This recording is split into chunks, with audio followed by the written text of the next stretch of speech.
सुप्रभात बच्चों, मैं आपकी हिंदी शिक्षिका आप सभी को ऑनलाइन कक्षा में स्वागत करती हूँ। तो आज मैं आपको वर्ग 3 की हिंदी व्याकरण पढ़ाऊंगी।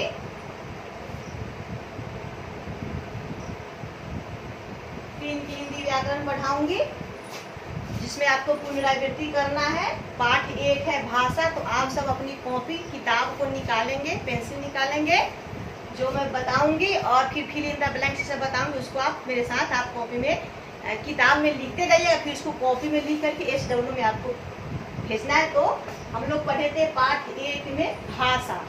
तो भाषा क्या है, मैं जो अभी आपको बोल करके सुना रही हूँ वो भाषा है, और आप सुन रहे हैं ये भी भाषा है। मैं यहाँ पर लिखी हूँ, ये भी भाषा का ही रूप है।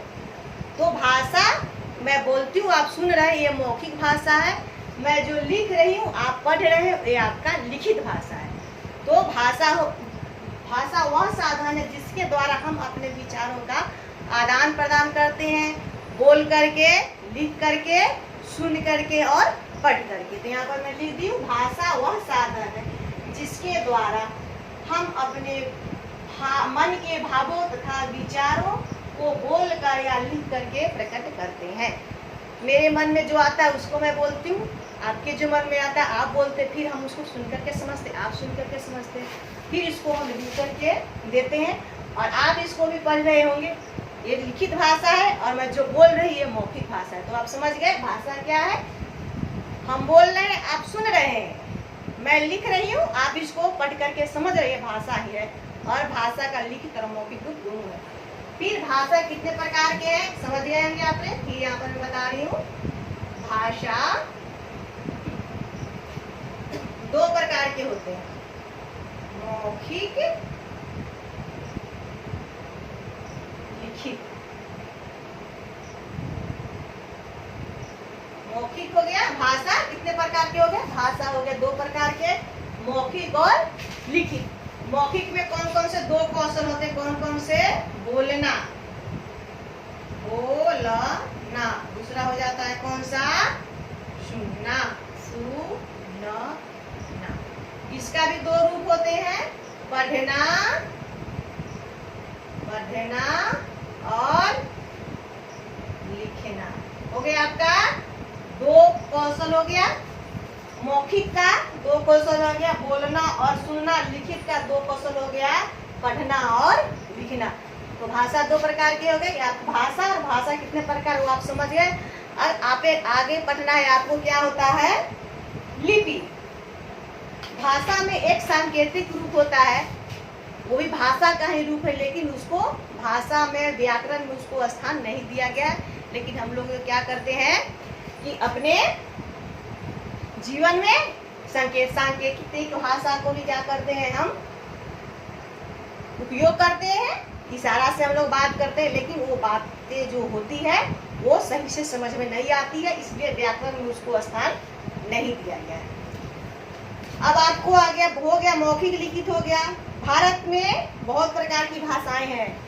तो भारत के जितने भी राज्य उनकी भाषाएं अलग अलग होती है। जैसे गुजरात में गुजराती, पंजाब में पंजाबी, महाराष्ट्र में महाराष्ट्री, मराठी भाषा, महाराष्ट्र में मराठी भाषा, बंगाल में बंगला आदि भाषाएं बोली जाती है। और हमारे राज्य में हमारा जब बिहार का जो राष्ट्रभाषा वो क्या है, हिंदी है। और हम लोग 14 सितंबर को हिंदी दिवस मनाते हैं। आगे है लिपि। हर चीज को लिखने के लिए, हर भाषा को लिखने के लिए लिपि होती है। और देवनागरी की हिंदी जो जिस लिपि में लिखी जाती है उसे हम कहते हैं देवनागरी। तो हिंदी भाषा जो है वो देवनागरी लिपि में लिखी जाती है। और अंग्रेजी जो है वो रोमन लिपि में लिखी जाती है। उर्दू भाषा जो है वो फारसी लिपि में लिखी जाती है। तो हम अपने मुंह के लिपि क्या, जो हम उच्चारित करते हैं, जो हम बोलते हैं, उसी को लिखने के ढंग को हम क्या कहते हैं, लिपि कहते हैं। आगे है आपका, ये आपका पाठ खत्म हो गया। और इसमें आप क्या जाने, भाषा के बारे में जाना है। हिंदी दिवस कब मनाया जाता है, तो वो जाने हैं, हिंदी दिवस 14 सितंबर को मनाया जाता है। वो आप पढ़े। फिर लिपि के बारे में जानते हैं कि हमारे मुंह से जो ध्वनियाँ निकलती है, जो शब्द निकलता है, उसको हम लिखते हैं। उसी लिखने के ढंग को हम क्या कहते हैं, लिपि कहते हैं। तो इस पाठ में आप यही जाने हमें। फिर आपका इसमें आ गया अभ्यास। तो अभ्यास आपका यहाँ, आप अपनी किताब को निकालिए। मैं आपको अभी अभ्यास बता रही हूँ। यहाँ पर चित्रों को देखकर भाषा का रूप लिखिए। आपको क्या करना है कि इसको चित्र बनाना है और भाषा का रूप लिखना है। इसमें ये लड़की क्यों कौन से भाषा के रूप में बात कर रही है, देखो गाना गा रही है, तो ये हो गया आपका मौखिक। ये लड़का को देखो क्या कर रहा है, फोन से बातें कर रहा है, तो क्या हो गया मौखिक। और ये क्या कर रहे हैं, ये जो है वो पेपर पढ़ रहे, तो ये हो गया लिखित। लिखित भाषा हो गया। ये क्या हो गया, ये भी लड़का जो है वो लिख रहा है और ये पढ़ रहा है, तो लिखित और मौखिक, लिखित हो गया ये, और ये दोनों हो गया आपका मौखिक भाषा। तो आपको इसका तस्वीर बनाना है SW की कॉपी में, और क्या करना है, इसका जो भाषा का रूप है उसको क्या करना है, उसमें आपको लिखना है। फिर आपका आगे अभ्यास है, यहाँ पर देखिए, सभी सही शब्द चुन कर रिक्त स्थान की पूर्ति कीजिए। आपका सही शब्द दिया गया है, इसको चुन करके यहाँ पर आपको लिखना है। यहाँ दिया लिखने के ढंग को डैश करते। क्या हम पढ़े हैं हम लोग पाठ में अभी कि लिखने के ढंग को हम क्या कहते हैं, लिपि कहते हैं। मन के भावों को डैश के द्वारा प्रकट करते। किसके द्वारा, तो भाषा के द्वारा। पंजाब में कौन सी भाषा बोली जाती है, तो पंजाबी। भारत की राजभाषा क्या है, बताएं आपको, हिंदी।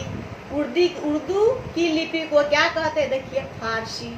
तो ये आपका लिखा हुआ है, इसको क्या करना है, इसमें फिल कर देना है। वीडियो को रोक करके किताब को इसको लिखना है, फिर इसको कॉपी में भी लिखना है। फिर वाक्यों के सामने सही या गलत का निशान लगाइए। हिंदी की लिपि देवनागरी है, तो ये सही है। भाषा का एक ही रूप है, क्या भाषा का एक रूप है, इसको आपको समझिए क्या है भाषा का एक या दो रूप, इसको देखना है आपको, इसमें फिल करना है। 14 सितंबर को हिंदी दिवस मनाया जाता है, सही है कि गलत है, मैं आपको पाठ पढ़ाई, इसको याद करना, आपको लिख भरना है इसको। भारत भाषा के सांकेतिक रूप को व्याकरण में स्वीकार नहीं किया जाता है, नहीं किया जाता है, वो आपको नहीं किया जाता है। अंग्रेजी की लिपि रोमन है, इस जो हम पढ़ाई उसको आपको देखना, फिर किताब में भी से इसको याद करना। फिर यहाँ देखिए, गुब्बारों में दिए गए वर्णों को जोड़कर भाषाओं के नाम लिखिए। अब देखिए, आपको एक गुब्बारे में वर्ण जोड़ा हुआ है और इसमें से क्या बनाना है, भाषा बना। तो आपको इसी तरह से गुब्बारा बनाना है। फिर आपको इसमें भाषा का रूप लिखना है कि कौन कौन से भाषा आ रहे हैं, देख रहे हैं यहाँ पर। अब जो पंजाबी, तो पंजाबी बनाइए, पन है जा।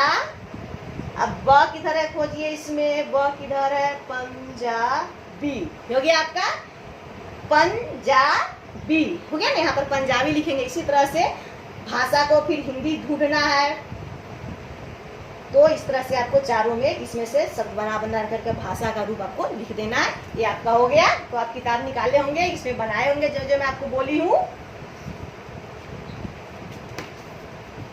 तो इसी के साथ आज आपका पुनरावृत्ति कक्षा यानी कि ऑनलाइन का कक्षा समाप्त हो रही है, होती है। फिर मैं आपसे अगले कक्षा में मिलती हूँ, तब तक के लिए धन्यवाद।